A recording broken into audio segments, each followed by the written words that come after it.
Disney CEO Bob Iger is in full-blown damage control mode as the company loses billions, and it's not just because of a few failed projects. Disney's spending spree on big brands like Marvel, Star Wars, and Pixar has backfired spectacularly, putting the company in a major financial crisis. But here's where it gets interesting. While Disney struggles, Iger's doubling down on certain policies and denying any connection between the backlash from fans and their financial troubles. So, what's really going on here? Are Disney's latest moves just corporate PR, or is there a deeper issue at play? And with Disney facing internal backlash from its own executives, could we see major changes in the months ahead? Stick around to see just how deep the trouble runs at Disney and what it could mean for the future of these iconic franchises. The Walt Disney Company is facing one of its toughest periods in recent history. Over the past 2 years, Disney has lost an astonishing $2 billion on various projects. These weren't just small undertakings either, these were major productions. And despite extensive pre-production investments, many of them never made it to completion. Some were placed on indefinite hold, while others were scrapped entirely. As a result, Disney's bleeding hundreds of millions of dollars across its biggest brands: Marvel, Star Wars, Pixar. Now, Bob Iger is in full crisis management mode, grappling with the massive financial fallout as we head toward 2025. Iger's tenure has been fraught with challenges, and many believe he solidified his reputation as the company's most ineffective CEO. In fact, some even suggest he's outdone his predecessor, Bob Chapek, when it comes to unpopularity. A big part of the controversy surrounding Iger is his commitment to Disney's DEI initiatives. Iger's made no secret of doubling down on this direction, but it's raising eyebrows, particularly as the company faces financial struggles. His approach to damage control? Well, it seems repetitive. He cycles through the same corporate language and strategies without significant improvement. The problems within Disney are especially concentrated around its cornerstone brands. Marvel, Star Wars, and Pixar are each battling unique challenges, and instead of addressing these with fresh ideas, Iger seems locked into the same patterns of corporate reassurances. He's now on a continual damage control loop, working to protect Disney's image. Yet these strategies appear increasingly out of touch with both fans and financial realities. Disney has entered full-on damage control mode, not just within company walls, but also in the public eye. Since Bob Iger launched his aggressive cost containment plan, the company has been adjusting to what he refers to as a right-sizing strategy. It's aimed at counteracting the massive losses Disney has faced across its films, TV projects, merchandise, and theme parks. This reorganization comes after a challenging period which saw Disney losing billions in revenue. And now there's intense pressure on Iger to present a recovery strategy that could restore both finances and public confidence. In typical corporate fashion, Iger recently stepped forward with a carefully crafted statement to address Disney's financial future. He outlined the company's plan to continue reducing spending across its key brands like Star Wars, Marvel, and Pixar. This, he framed as essential for Disney's future sustainability. However, Iger emphasized that these budget cuts were not a reaction to recent criticisms of Disney's stance on diversity, equity, and inclusion. According to Iger, any adjustments to spending habits are based purely on financial strategy, not influenced by the pushback from certain customer segments. One of Disney's admitted missteps, Iger noted, was its excessive spending on a multitude of projects over the last 2 years. He acknowledged that the company is now scaling back a substantial portion of the funds that had previously been allocated for live-action animated productions. Despite these cutbacks, Iger reiterated that DEI remains a core commitment for Disney moving forward. He underscored that this financial right-sizing should not be seen as a retreat from those values. Rather, he positioned DEI as central to Disney's vision even amid the challenges that come with tightening the budget. Disney is acknowledging some hard truths about its spending habits, with Bob Iger openly admitting that poor financial planning has been a key misstep.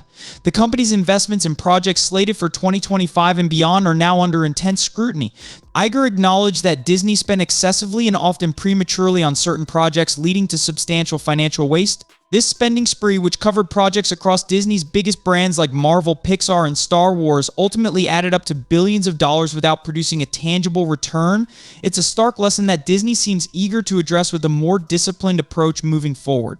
In his address, Iger was quick to reassure both shareholders and global audiences that Disney's recent cutbacks are not an act of desperation despite the staggering losses the company has faced over the past 2 years. Instead, he presented these financial adjustments as proactive steps to build a sustainable future. These cost-cutting measures will reportedly help Disney recoup its losses over the next 2 to 3 years. Iger described plans to focus on more modestly scaled productions in both film and television, signaling a shift away from Disney's previous habit of greenlighting large budget projects. In addition to scaling back productions, Disney's theme parks will also face funding cuts, which will affect planned expansions and potentially impact merchandise offerings tied to these attractions.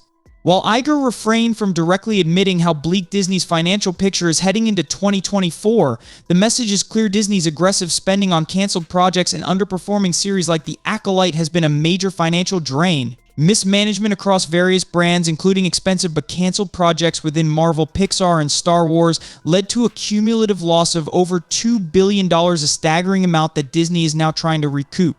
Disney's struggles with merchandise losses tied to underperforming series like The Acolyte further underscore the company's missteps in planning and execution. As Disney heads into the late 2020s, the challenge will be to tighten its roadmap and streamline its strategy, avoiding the type of premature spending and financial risk that led to its current situation. Disney's current outlook doesn't inspire much confidence in its leadership, especially with Bob Iger at the helm. Many believe that as long as Iger or his loyalists remain in control, the company's prospects for meaningful improvement are slim. Iger has chosen to double down on Disney's commitment to DEI initiatives, a move that hasn't sat well with all Disney fans. In fact, Disney recently hired a new DEI supervisor with an annual salary of around $200,000, even as the company publicly claims to be cutting costs. For many, this appears contradictory to the company's narrative of cost control and fiscal responsibility. Moreover, Iger's approach to public criticism raises questions. He frequently suggests that criticism of Disney's agenda stems from a small segment of the company's customer base, dismissing it as fringe feedback. However, public sentiment seems to tell a different story, as a growing number of people express frustration with Disney's corporate direction and ideological stances. Iger's apparent unwillingness to acknowledge these broader concerns only fuels the perception that Disney is disconnected from its audience.